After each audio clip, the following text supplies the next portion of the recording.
오늘 우리에게 주신 하나님의 말씀 보도록 하겠습니다. 오늘 우리에게 주신 하나님의 말씀은 사도행전 27장 27절로 44절까지 말씀입니다. 사도행전 27장 27절부터 44절까지 말씀입니다. 귀하신 하나님의 말씀 받들어서 읽도록 하겠습니다. 열 나흘째 되는 날 밤에 우리가 아드리아 바다에서 이리저리 쫓겨가다가 자정쯤 되어 사공들이 어느 육지에 가까워지는 줄을 짐작하고 물을 재어보니 20길이 되고 조금 가다가 다시 재니 15길이라. 암초에 걸릴까 하여 고물로 단 넷을 내리고 날이 새기를 고대하니라. 사공들이 도망하고자 하여 이물에서 닻을 내리는 채하고 거룻배를 바다에 내려놓거늘 바울이 백부장과 군인들에게 이르되 이 사람들이 배에 있지 아니하면 너희가 구원을 얻지 못하리라 하니 이에 군인들이 거룻줄을 끊어 떼어버리니라. 날이 새어가매 바울이 여러 사람에게 음식 먹기를 권하여 이르되 너희가 기다리고 기다리며 먹지 못하고 줄인 지가 오늘까지 열 나흘인즉 음식 먹기를 권하노니 이것이 너희의 구원을 위하는 것이요 너희 중 머리카락 하나도 잃을 자가 없으리라 하고 떡을 가져다가 모든 사람 앞에서 하나님께 축사하고 떼어 먹기를 시작하매 그들도 다 안심하고 받아 먹으니 배에 있는 우리의 수는 전부 276명이더라. 배부르게 먹고 밀을 바다에 버려 배를 가볍게 하였더니 날이 새매 어느 땅인지 알지 못하나 경사진 해안으로 된 항만이 눈에 띄거늘 배를 거기에 들여다 댈 수 있는가 의논한 후 닻을 끊어 바다에 버리는 동시에 키를 풀어 늦추고 돛을 달고 바람에 맞추어 해안을 향하여 들어가다가 두 물이 합하여 흐르는 곳을 만나 배를 걸매 이 물은 부딪혀 움직일 수 없이 불고 고물은 큰 물결에 깨어져 가니 군인들은 죄수가 헤엄쳐서 도망할까 하여 그들을 죽이는 것이 좋다 하였으나 백부장이 바울을 구원하려 하여 그들의 뜻을 막고 헤엄칠 줄 아는 사람들을 명하여 물에 뛰어내려 먼저 육지에 나가게 하고 그 남은 사람들은 널조각 혹은 배 물건에 의지하여 나가게 하니 마침내 사람들이 다 상륙하여 구조되니라. 아멘. 이 말씀은 살아계신 하나님의 말씀입니다.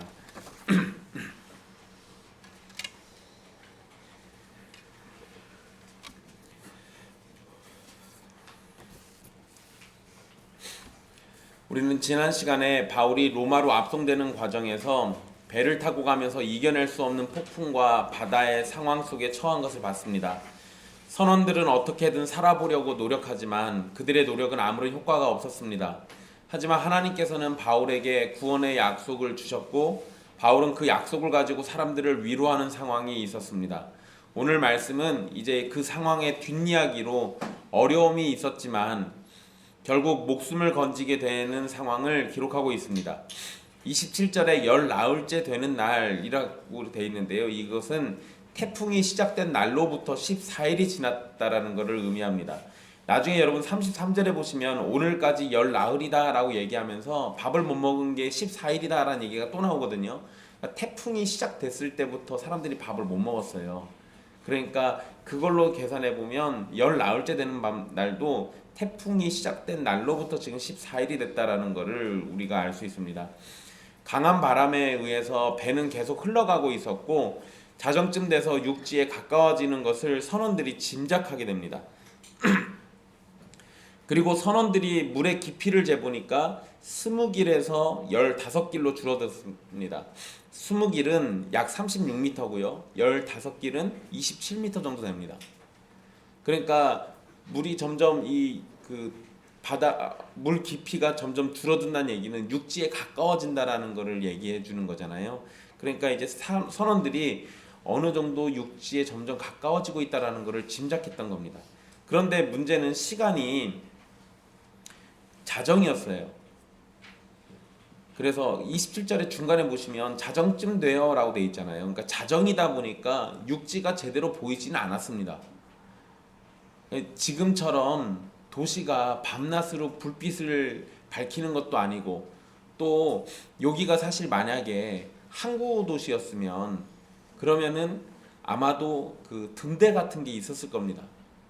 그런데 그런 것도 안 보이고 그러니까 여기가 사실 어딘지 잘 모르는 상황이에요. 그래서 이 제대로 육지가 보이지 않는 상황이니까 여기서 조금 더 들어갔다가는 암초에 걸릴 게 분명합니다. 그래서 선원들은 눈에 안 보이는 그 암초에 걸릴까 걱정을 하게 됐고요. 그래서 닻을 내리고 더는 이 배가 떠내려가지 못하게 붙잡고 있는 상황입니다. 그러면서 날이 새기를 기다리고 있다고 29절에 기록하고 있죠. 이런 상황에 육지가 가깝다라는 걸 아는 선원들은 이 배를 버리고 도망가려고 했습니다. 왜냐하면 이제 해가 밝으면은 배를 어떻게든 육지에 대라고 할 거 아니에요. 그런데 선원들 중에서 일부의 사람들은 그거 대다가 암초에 걸려 죽느니 차라리 지금 도망가면 살 수 있겠다 싶었을 겁니다. 그래서 일단 배는 멈췄지만 상황이 불안하니까 겁이 난 선원들이 도망치려고 했습니다. 그래서 그들은 이물에서 닻을 내리는 척하다가 거룻배를 바다에 내려놨습니다. 여기서 이 이물이라고 번역된 이 표현은 배 앞머리를 얘기합니다. 그러니까 배 앞머리 쪽에서 거룻배를 내리는 척하면서 그 닻을 내리는 척하면서 거룻배를 내린 거예요. 그 거룻배 타고 도망가려고. 이들은 바울이 받은 계시의 말씀을 믿지 못했던 거죠. 그래서 자신들의 생명이라도 구하려고 이기적인 생각과 행동을 했습니다. 여러분 영화 같은 거 보면 꼭 혼자 살겠다고 먼저 뛰어나간 사람이 먼저 죽습니다. 그런 건 당연한 클리셰라고 하죠. 그냥 여기 있으면 다 죽을 것 같아. 그래서 혼자 뛰어나가면 무조건 죽어요. 그거 어떻게 해야 돼요? 살려면 끝까지 주인공 옆에 붙어 있으면 됩니다. 여러분 근데 이 상황에서 지금 주인공이 누구예요? 그죠? 지금 상황에서 바울이잖아요. 그러니까 어디 가면 안 돼요. 그러면 영화가 우리에게 살아남는 법을 알려줍니다. 주인공 옆에 붙어 있어야 돼요. 여러분들의 인생의 주인공은 누굽니까? 예수님이잖아요. 예수님 옆에 붙어 계세요. 딴 데 튀어나가면 죽습니다. 어쨌든 이 이기적인 생각을 했던 이 선원들, 근데 이 선원들은 자기만 살겠다고 지금 뛰어나가요. 하지만 이런 상황을 알게 된 바울이 백부장과 군인들에게 선원들이 배를 버리고 도망가면 생명을 지킬 수 없다라고 얘기합니다. 이게 무슨 얘기겠어요? 쟤네 가면 조건이 달성이 안 되니까 하나님이 구원을 안 해주신다. 사실 이런 개념은 아니에요. 엄밀히 얘기하면 하나님께서는 여기 있는 모두를 다 구원해 주신다고 했잖아요. 그런데 하나님께서 여기 있는 모두를 구원해 주실 때 사실 하나님이 그냥 천군 천사 데려다가 구원해 주실 수도 있습니다. 그런데 하나님이 지금 그렇게 안 하셨잖아요. 하나님은 구원하시겠다라는 확실한 약속만 주셨고 그 과정은 누구의 손에 의해서 지금 이 과정들을 이끌어 오셨습니까? 앞길을 제대로 알지도 못하지만 선원들이 최선을 다했어요. 그 선원들의 손을 사용하신 거예요. 이게 우리에게도 중요해요. 우리는 하나님이 뭘 도와주실 거야 라고 믿으면 자꾸만 신비하게 뭘 도와줄 걸로 생각합니다. 그렇게 생각하지 마시고 여러분들이 주변에서 할 수 있는 모든 것들을 동원해서 하시면서 하나님이 도와주실 걸 기대하시는 게 맞아요. 여러분 부자가 되고 싶으시죠? 부자가 되기 싫으세요? 이렇게 돈에 해탈하신 분들을 만나기가 쉽지 않은데 그래도 돈이 적은 것보다 많은 게 좋죠. 그죠? 여러분 혹시 뉴스 보셨습니까? 그 로또에 2등 당첨된 사람이 600명 나왔습니다. 누군가가 집단으로 어디서 단체로 샀어요. 그래서 지금 그게 난리가 나가지고 이거 조작이다 난리가 났습니다. 뭔지 모르겠어요. 뭐 조작했을 수도 있고요, 뭐 아닐 수도 있고 그걸 어떻게 알겠습니까?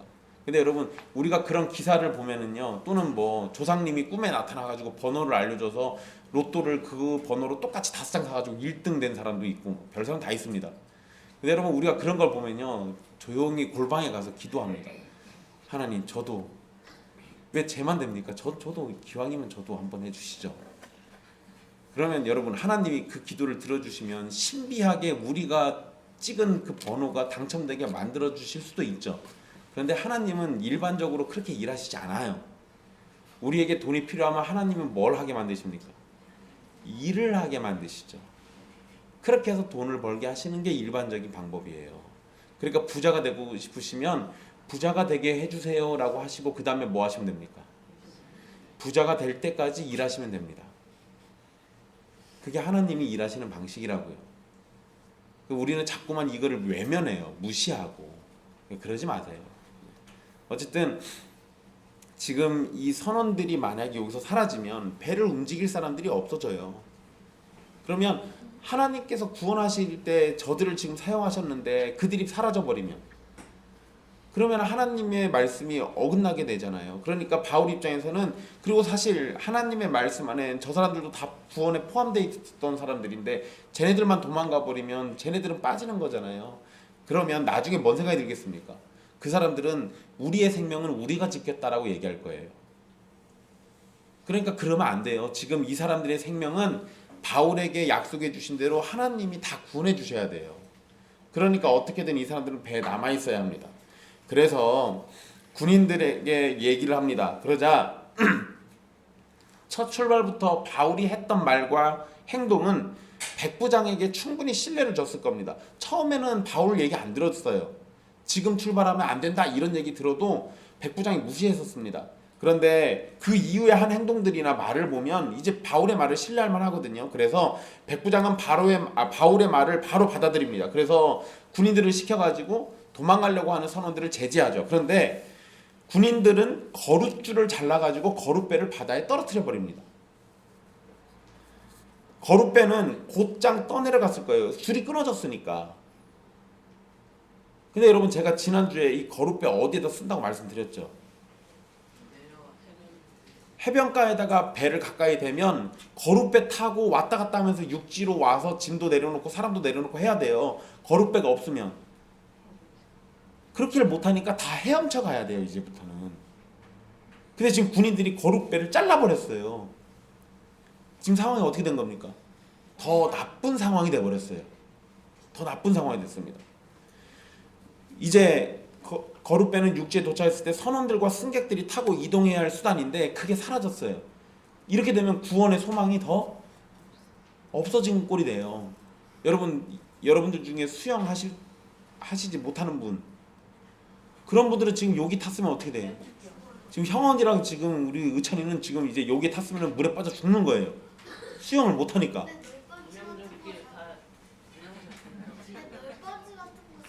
그러니까 성경에 널판이 잡고 가라고 했거든. 그래서 가긴 했어. 근데 바다에 나가서 널판지 잡고 저 멀리에서부터 헤엄쳐가지고 와봐. 오는 중간에 야, 이게 사람의 힘으로 쉽게 되는 게 아니구나라는 걸 알게 될 거야.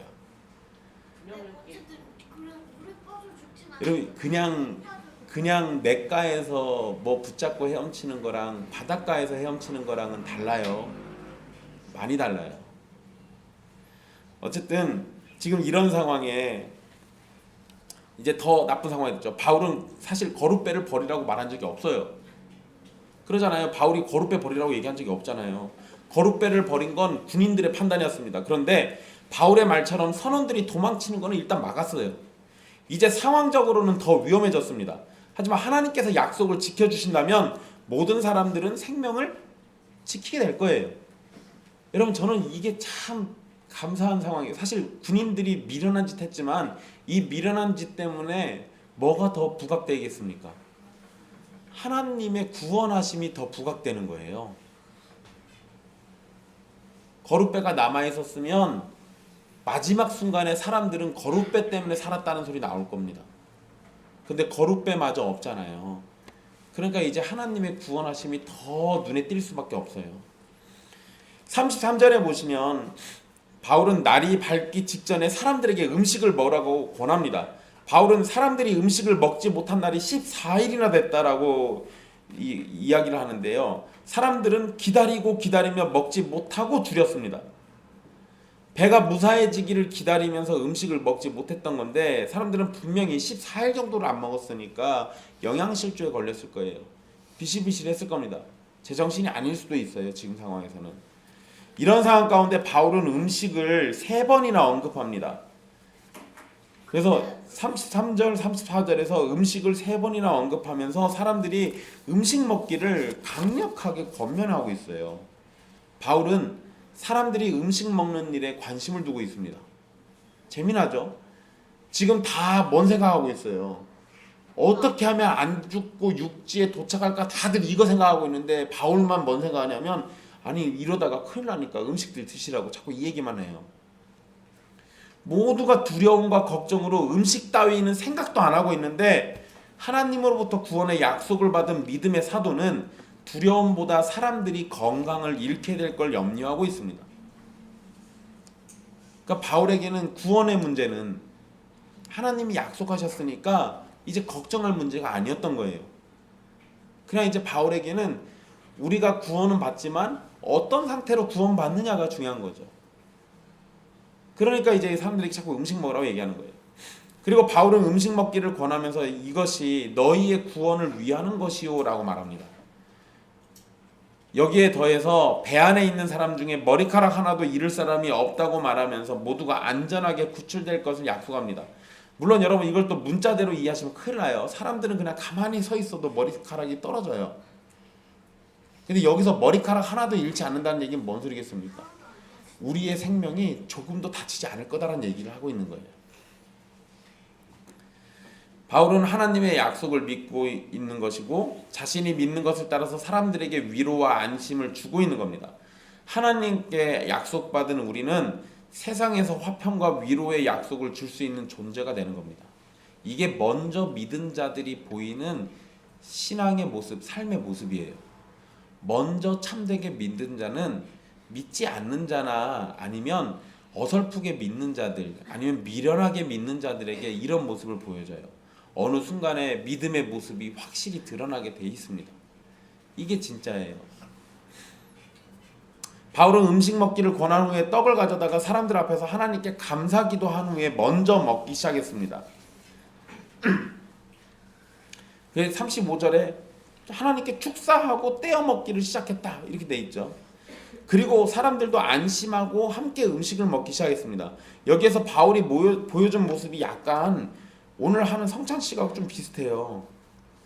그래서 어떤 사람들은 이거 하늘에 하나님께 축사하고 이걸 떼어 먹었다? 이거 성찬식 한 거다. 이렇게 얘기하시는 분들도 있긴 한데 이 자리에 있었던 사람들이 다 신자가 아니잖아요. 그러니까 이건 성찬식하고 연결하시면 안 됩니다. 그냥 일상적으로 사람들이 모여서 식사할 때 모습과 같다라고 이해하시면 돼요. 그러니까 사도 바울은 지금 뭐 하는 겁니까? 환난과 공포 속에서 삶을 지내고 있는 게 아니라 그냥 일상적인 삶 속에서 자기가 할 일을 하고 있는 거예요. 이게 폭풍 속에서 보인 신하들의 모습입니다. 위대한 모습이죠. 여러분 웨슬리라는 영국의 설교자 있어요. 우리 감리교를 만드신 그 참 훌륭한 목사님이긴 합니다. 근데 이분이 배를 타고 이렇게 어디 갔다 영국으로 돌아오는 길에요. 폭풍을 만납니다. 폭풍을 만나서 막 배가 뒤집어지게 생겼어요. 죽을 것 같아요. 근데 그 와중에 모라비안 교도들을 봅니다. 거기에 모라비안 교도들이라고 있어요. 이 사람들도 예수님 믿는 사람들이긴 한데 약간 좀 이상해요. 약간 신비주의에 좀 빠진 사람들이긴 합니다. 정상은 아니에요. 근데 그래도 어쨌든 그 당시에 웨슬리에게는 좋은 영향을 줬어요. 그 사람들이 배 위에서 뭐 했냐면 찬송하고 기도하고 있었어요. 웨슬리는 너무 무서워서 죽겠는데 저 사람들은 기쁨의 찬송을 하고 있는 거예요. 배가 뒤집어지게 생겼는데 거기서 모여서 옹기종기 앉아가지고 기도하고 있어요. 그게 너무 충격적이었던 거예요. 자기는 죽음을 직면해가지고 곧 죽게 생겼는데 저 사람들은 뭔가 남다르거든요. 그러면서 웨슬리가 이 사도 바울의 모습을 생각한 겁니다. 그래서 나중에 그 사람들을 찾아가서 만나요. 그 사람들의 지도자를 만나게 됩니다. 그리고 난 다음에 웨슬리의 인생이 바뀌어요.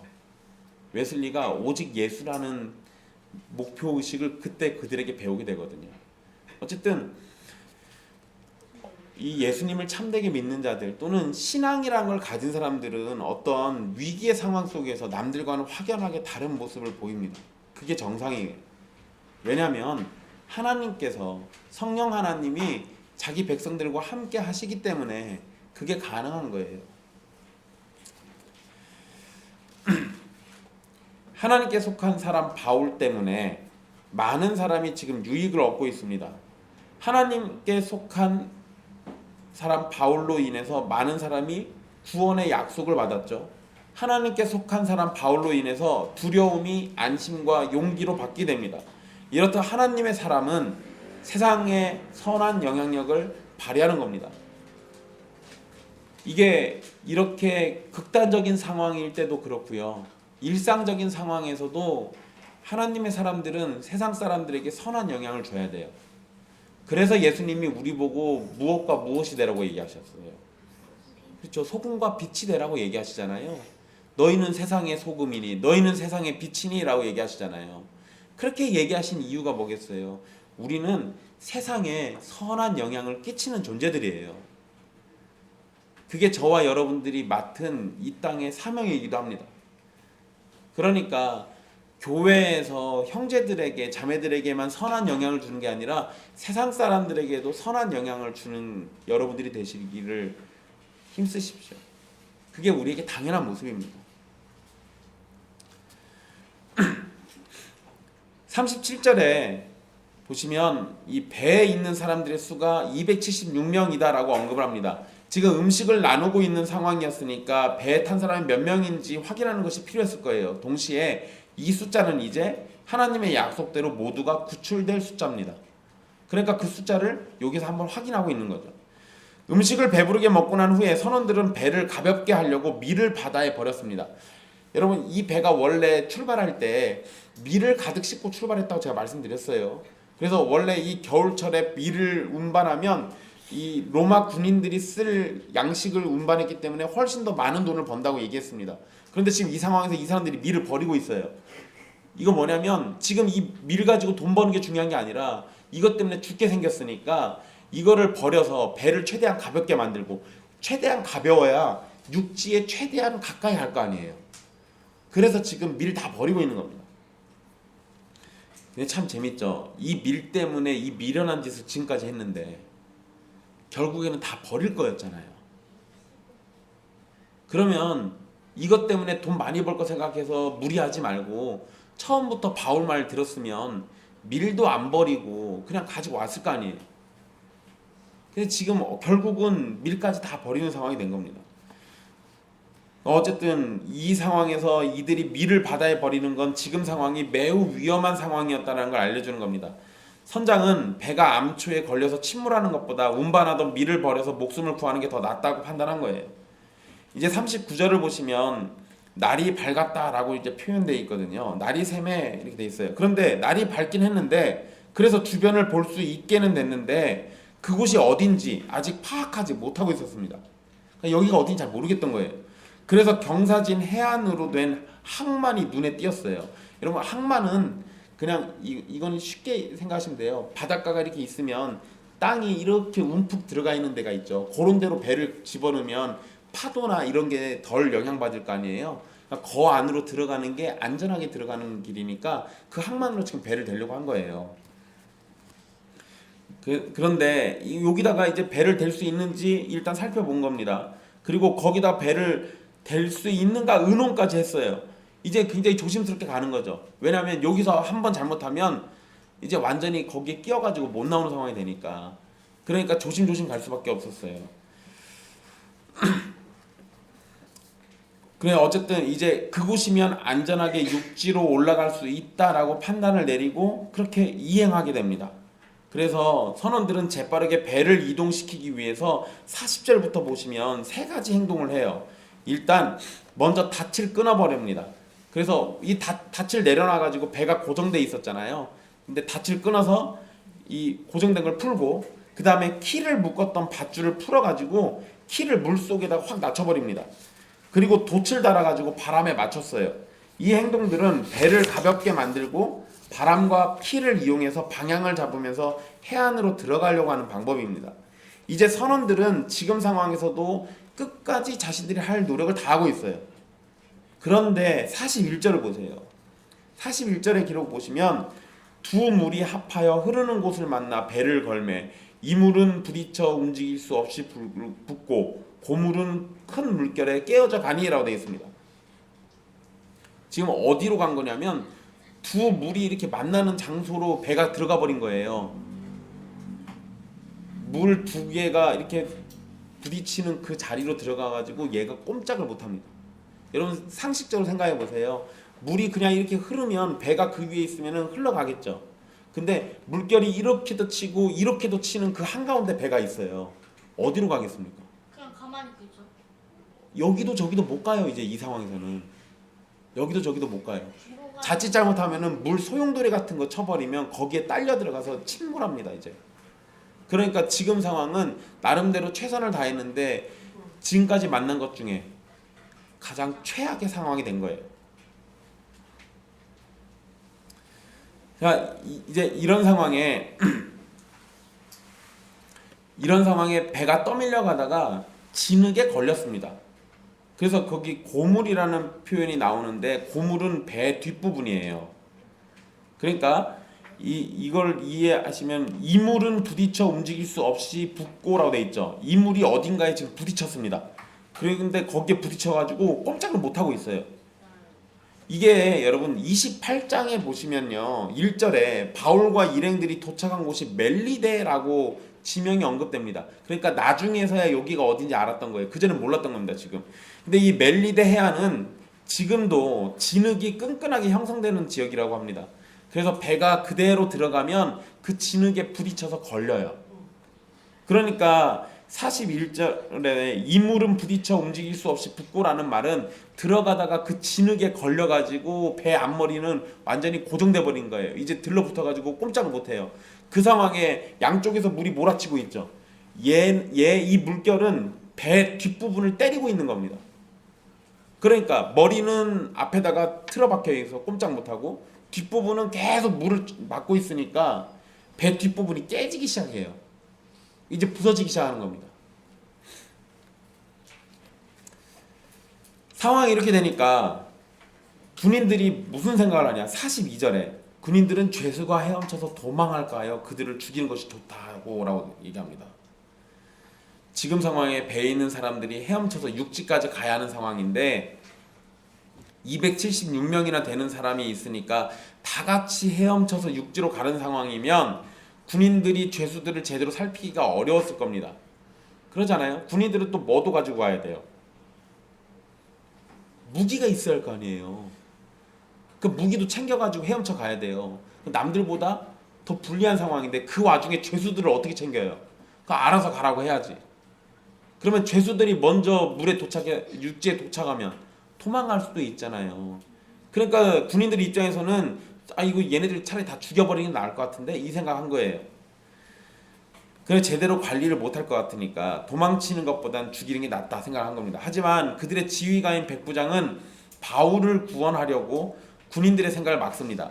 만약에 지금 상황에서 군인들이 죄수들을 죽이면 모든 사람이 구출될 것이라는 바울의 말이 틀린 게 됩니다.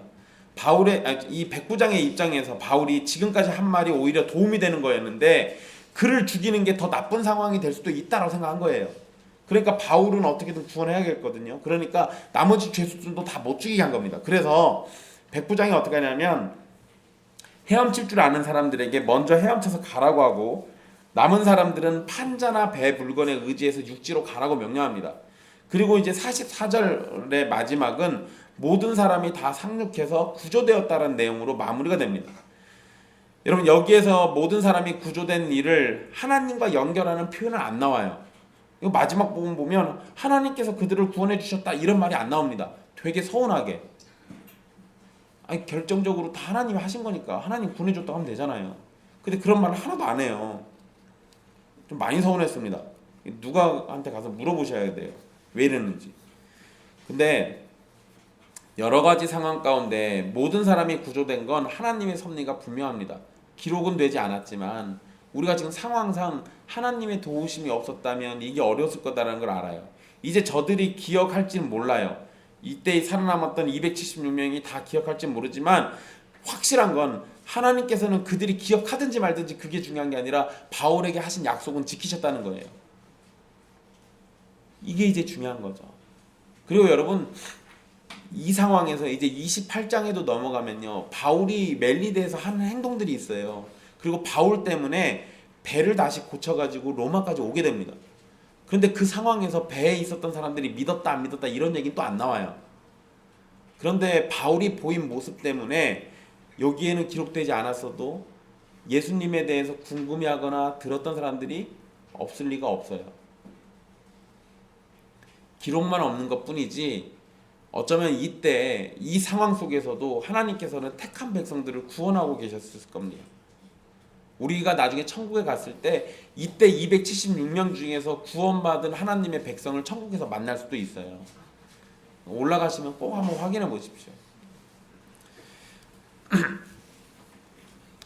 사도행전 27장에서 여러분 전체 기록을 생각해 보십시오. 항해 과정에서 많은 어려움이 있었습니다. 그리고 오늘 말씀에서만 봐도 암초에 걸릴 상황 속에서 선원들이 도망치려고 했었죠. 그랬다가 거룻배를 잃어버린 상황이 됐습니다. 거룻배를 잃어버린 상황이에요. 그리고 사실 여러분 선원들이 도망치려다 못 도망갔으니까 이 사람들 마음이 어떻겠어요?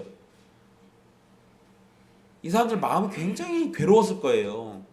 그 다음날 최선을 다해서 돕기는 도와도 돕긴 돕지만 그게 기뻐서 돕는 건 아니잖아요. 그러면 엄밀히 따지면 이건 최선을 다했다라고 보기도 어려워요.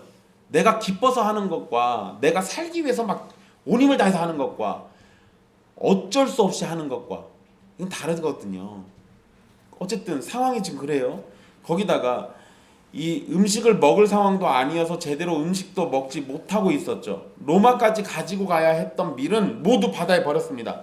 배는 진흙에 빠졌고 파도에 배 뒷면은 부서지는 상황에 군인들은 죄수를 죽일 생각까지 했습니다. 벌어진 상황만 놓고 보면 너무도 큰 어려움이 연속해서 계속 등장하고 있었어요. 하지만 이런 최악의 상황이 벌어져도 바울에게는 하나님의 약속이 있었습니다. 그리고 신실하신 하나님은 바울이 로마에 갈 것이라는 약속을 분명히 지켜주실 겁니다. 정말로 아무도 죽지 않았죠. 비록 오랜 시간 고생은 했지만 하나님의 약속은 정확하게 지켜졌습니다. 하나님께서 모든 백성들에게 약속을 주시지는 않아요. 그렇지만 하나님이 주신 약속은 반드시 성취됩니다. 이거를 기억하셔야 돼요. 제가 무슨 얘기를 드리려고 하냐면 여러분 우리는 바울처럼 천사가 나타나서 계시를 전해주진 않죠. 그런 일은 거의 없습니다. 혹시 여러분들 중에 누군가 천사가 나타나서 무슨 계시를 전해주시거든 꼭 얘기하세요.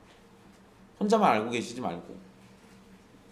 그리고 대부분 여러분들이 착각했을 가능성이 커요. 그러니까 그런 거 있을 때는 꼭 얘기하셔야 돼요. 가까운 목사에게 얘기하시든지 아니면 목사가 영 못 믿어오면 가까운 정신과에 찾아가셔서 얘기 꼭 나누셔야 돼요. 천사가 갑자기 말 걸면 그 정상이 아닌 경우가 많아요. 근데 만에 하나님이 진짜 천사 보내서 얘기해 주실 수도 있거든요.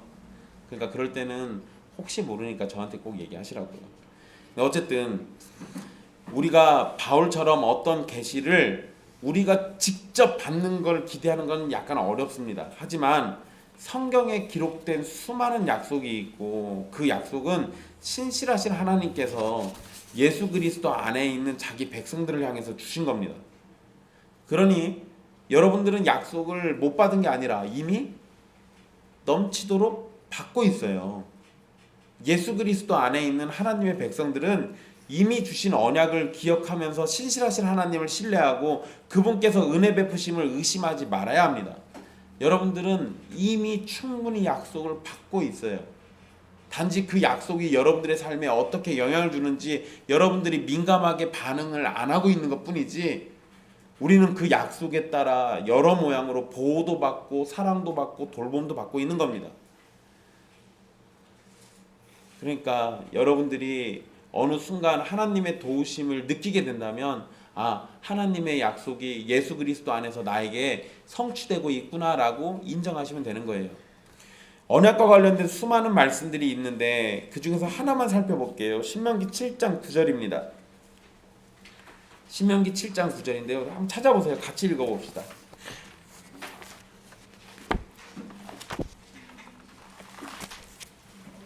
신명기 7장 9절.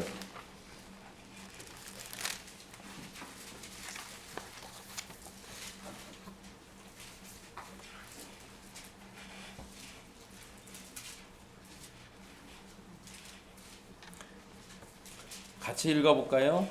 그런즉 너는 알라 오직 내 하나님 여호와는 하나님이시요 신실하신 하나님이시라. 그를 사랑하고 그의 계명을 지키는 자에게는 천대까지 그의 언약을 이행하시며 인애를 베푸시되. 아멘. 하나님께서는 우리가 하나님을 사랑하고 하나님의 계명을 지키는 자가 되게 하시려고 완전한 사랑과 순종을 보이신 예수 그리스도 안에서 우리를 부르셨습니다. 사실 여러분, 이 말씀대로 하면 우리 뭐 해야 돼요? 하나님을 사랑해야 하고요, 하나님의 계명을 지켜야 돼요. 그러면 하나님께서 언약을 이행해 주실 거거든요.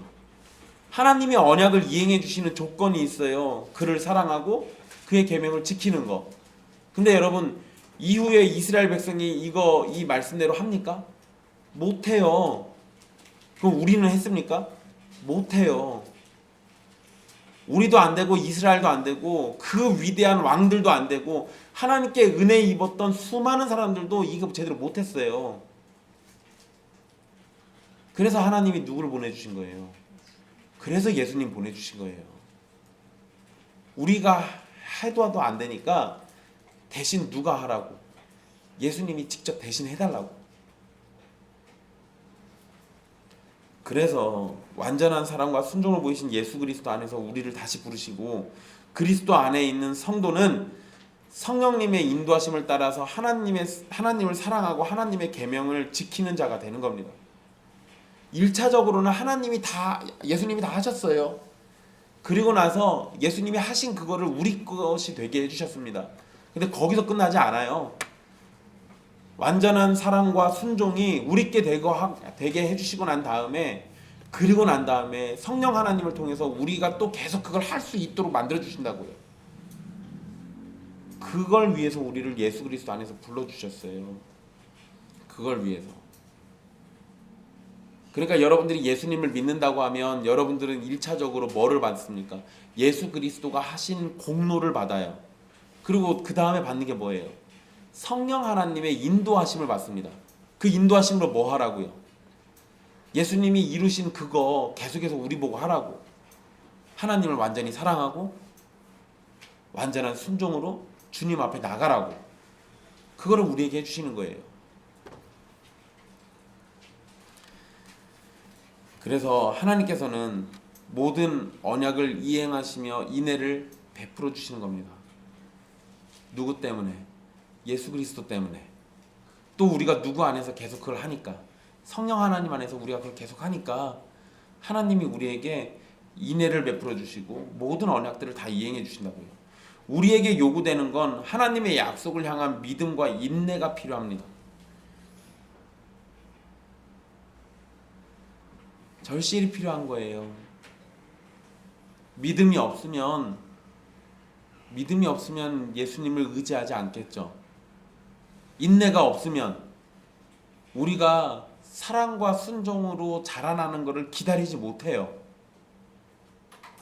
그래서 망치게 됩니다. 바울에게도 구원의 약속을 주셨지만 기간은 상당히 흐른 뒤에 이루어졌어요.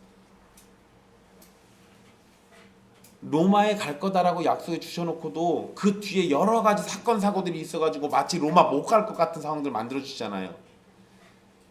그러니까 바울에겐 뭐가 필요한 거예요? 하나님이 주신 약속에 대한 믿음, 그리고 그것이 성취될 때까지 인내가 필요한 거예요.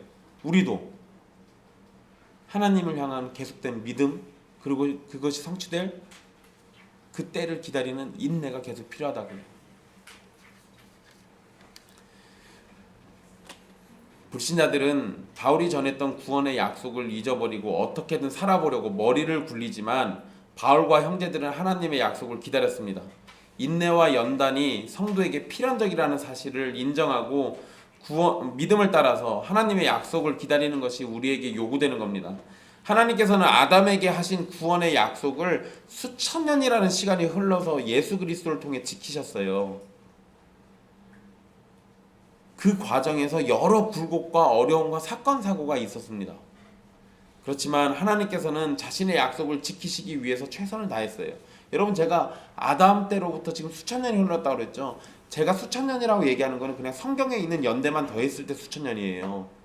그 사이에 생략된 것까지 하면요, 수만 년일 수도 있어요.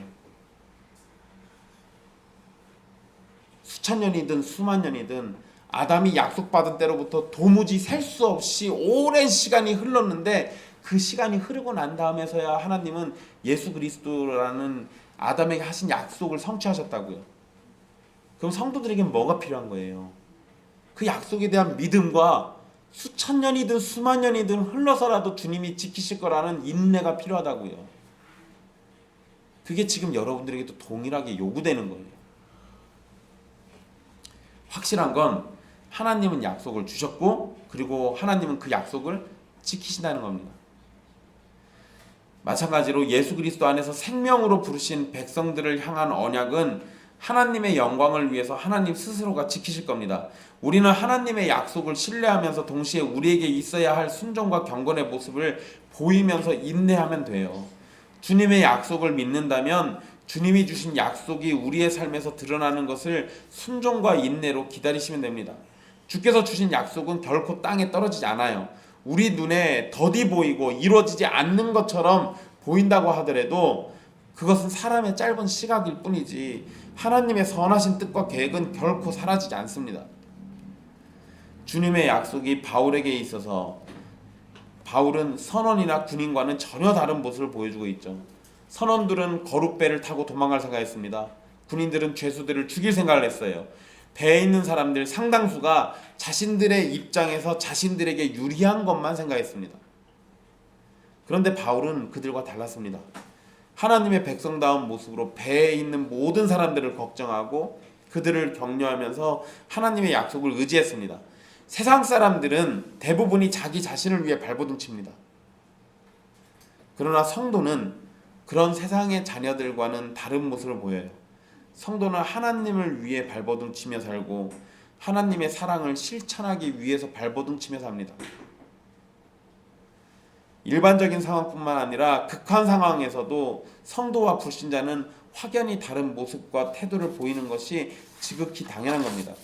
하나님의 선하신 약속이 우리에게 있습니다. 그런데 우리는 그런 약속과 사랑이 있음에도 세상과 구별되지 않아서는 안 되는 거거든요. 여러분들이 세상 사람들과 똑같이 살면 누가 여러분들이 하나님의 약속을 받은 자라고 생각하겠어요? 이기적이거나 개인적이거나 탐욕적이거나 음란한 모습이 우리를 지배하고 있다면 구원이 없는 자들과 어떻게 차이가 나겠습니까? 단순히 주의를 지키는 정도로 충분하다는 생각도 버리셔야 돼요. 여러분, 똑같이 이 풍랑 만난 사건이 성경에 한 번 또 있죠. 요나 이야기. 여러분, 요나 선지자가 풍랑을 만났을 때 그 풍랑 속에서 요나는 뭐 했었습니까? 배 밑바닥에서 자고 있었어요. 남들은 다 죽을 똥살똥 막 그러고 있는데 요나는 태평스럽게 밑에 자고 있습니다. 그러다가 제비 뽑아가지고 재앙이 누구 때문인지 뽑았던 사건이 있죠. 그러니까 누가 나와요? 요나가 나왔습니다. 근데 그때 요나가 뭔 얘기 하냐면요, 이런 얘기예요. 나는 히브리 사람이요 바다와 육지를 지으신 하늘의 하나님 여호와를 경외하는 자로다. 그럼 말은 그럴싸하죠. 말은 그럴싸해요. 근데 요나는 분명 자기가 하나님을 경외하는 자라고 얘기했지만 그때 요나는 하나님의 명령을 피해서 도망가는 중이었어요. 보세요. 요나가 지금 그 상황에서 말할 때는 뭐 얘기한 거예요? 하나님을 높이고 있고 자기는 하나님을 경외한다고 얘기했죠. 입술로는 뭐 한 겁니까? 하나님을 예배했어요. 근데 행동으로는 하나님을 예배하는 게 아니라 하나님을 배반하고 있잖아요. 얼마나 무서운 모습이에요. 요나는 자신이 하나님을 경외하는 자라고 했지만 요나는 하나님의 명령 피해 도망갔습니다. 우리가 주의를 지키는 정도로 충분하다고 생각하면 요나와 다를 바가 전혀 없어요. 정말로 하나님의 백성이라면 주의를 지키는 건 당연한 것이고 일상에서도 아무도 보는 이 없는 자리에서도 하나님의 백성처럼 살아야 됩니다. 그게 당연한 거예요. 주의를 지키지 못하는 것도 심각한 문제지만 주일에 예배당에 나와서 마음이 딴 곳에 가 있거나 하나님을 진심으로 예배하지 못하는 것이라면 그것도 역시 심각한 문제예요. 그런 사람은 하나님의 언약과 사랑을 전혀 생각하지 않는 거고 자신의 믿음을 심각하게 되돌아봐야 하는 겁니다. 사랑하는 형제 자매 여러분, 우리에게는 하나님의 약속이 있습니다. 그래서 우리를 언약 백성이라고 부르는 겁니다. 바울이 배에서 폭풍을 만났을 때는 폭풍에서 건진받을 약속이 있었습니다. 우리의 삶에서도 그런 약속들이 주어질지 모릅니다. 여러분의 인생에서 폭풍을 만났을 때 그런 약속이 계시로 나타났으면 정말 좋겠지만 아마 대부분은 계시로 나타나진 않을 거예요. 천사가 나타나서 우리에게 알려주면 참 좋겠지만 그런 약속 받을 가능성이 거의 없습니다. 하지만 그것보다 더 큰 약속이 우리를 둘러싸고 있다는 사실을 기억하십시오. 여러분, 제가 아까 천사가 여러분들에게 혹시 나타나서 계시 주면 저한테 얘기해달라고 그랬잖아요. 제가 의심하려고 얘기해달라고 한 거예요. 의심하려고.